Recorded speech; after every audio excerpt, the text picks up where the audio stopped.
বুঝে যাক প্রাণ, বুঝে যাক চল, অগ্নিস্নান সূচি হোক। নতুন আশা, নতুন আলো, নতুন স্বপ্নের হাত ধরে শুরু করছি বাঙালি প্রাণের উৎসব নববর্ষ 1423। একদমই তাই।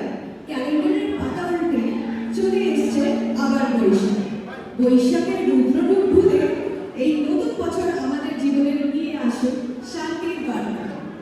আজ নববর্ষ উদযাপনের দিনে উপস্থিত সবাইকে জানাই আন্তরিক প্রীতি, শুভেচ্ছা ও বৈশাখী ভালোবাসা।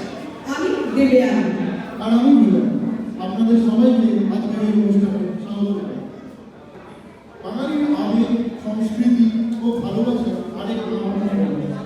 আর এই আবেগ নিয়ে সাজানো হয়েছে আজকের সাংস্কৃতিক অনুষ্ঠান। আচ্ছা দিব্যানী, পয়লা বৈশাখ বলতে তুমি কি বলবে? পয়লা বৈশাখ বলে এটা আমার থেকে ভালো জানো শতরূপা বলতে পারো। তাই জন্য ডেকে দিচ্ছি মঞ্চে শতরূপা দেবী। করে হাত তালি।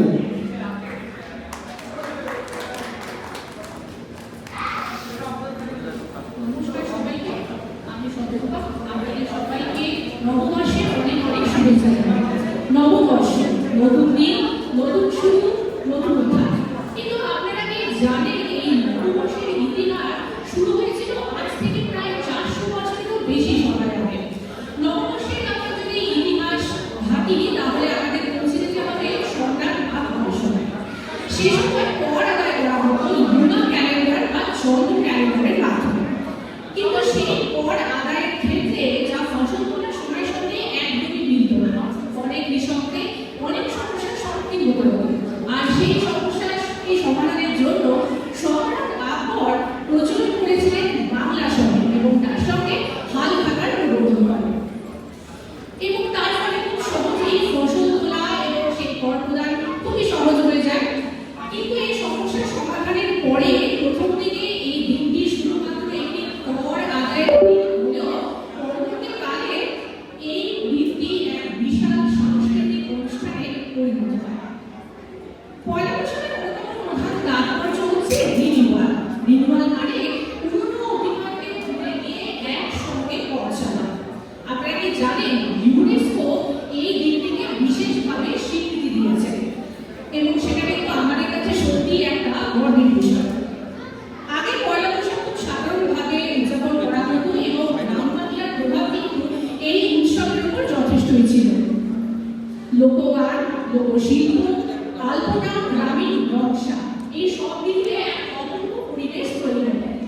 আলপনা কিন্তু এখানে শুধু সৌন্দর্য নয়, প্রতিটি নকশা সৌভাগ্য এবং নতুন সূচনার প্রতীক বহন করে। মেয়েরা মাথায় করতেন ফুল, ছেলেরা পরতে করতেন পাঞ্জাবি, চারিদিকে আনন্দ, রব এবং উৎসবের সাথে। এখনো এই দৃশ্যটি কিন্তু বজায় রাখা।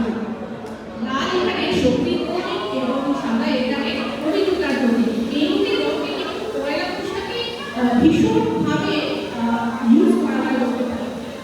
আর পয়লা বৈশাখ মানে কিন্তু সুস্বাদু খাবার, তাই না? পান্তা ভাত, ইলিশ মাছ, ডাল, লঙ্কা, আচার এসব কিন্তু একটা এই দিনের বিশেষ আকর্ষণ। যারা ধরুন জাঙ্ক ফুড পছন্দ করেন তাদের জন্য থাকছে ফুচকা, চুরমুর কিংবা চাট।